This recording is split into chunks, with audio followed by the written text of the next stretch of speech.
So what we're going to look at in this video is the difference between 2CC and BCC. So if you're going to send an email to someone, you normally click in the to and you type their name.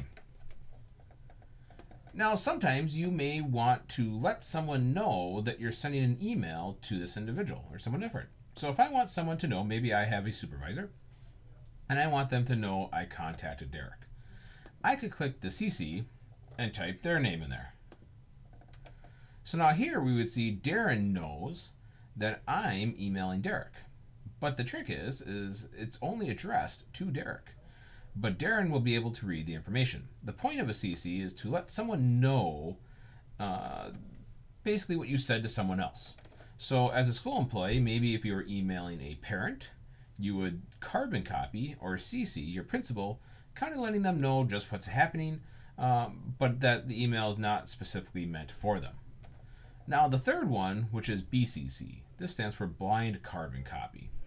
If I click in here and type someone's name, maybe I pick Jean here, what would happen is Jean would get the email, but Darren and Derek would not know that Jean received it.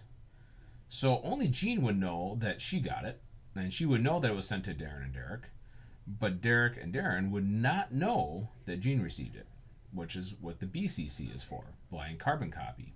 Now, blind carbon copy is also great when you're emailing staff lists. So if you're going to email everyone within a school district or your office, put it in the BCC, and that way when they hit reply, they only reply to you and not to the entire list. BCC is also good if you're going to email a whole bunch of parents. If you put it all in the BCC, you're not letting everyone else see everyone else's email, which is kind of a courtesy to other people that you don't share their information. So blind carbon copy is great when you don't want everyone to see who else got the email, or if you're trying to hide other people's addresses, like you're emailing a group of parents. Carbon copy is great for informing someone else that you've contacted someone. So an example of that is like putting a principal's email address there so that they know you contacted possibly a parent. And 2 is when you're just sending to specific individuals and you want the email addressed to all of them. So thanks for watching the little video and have a great day.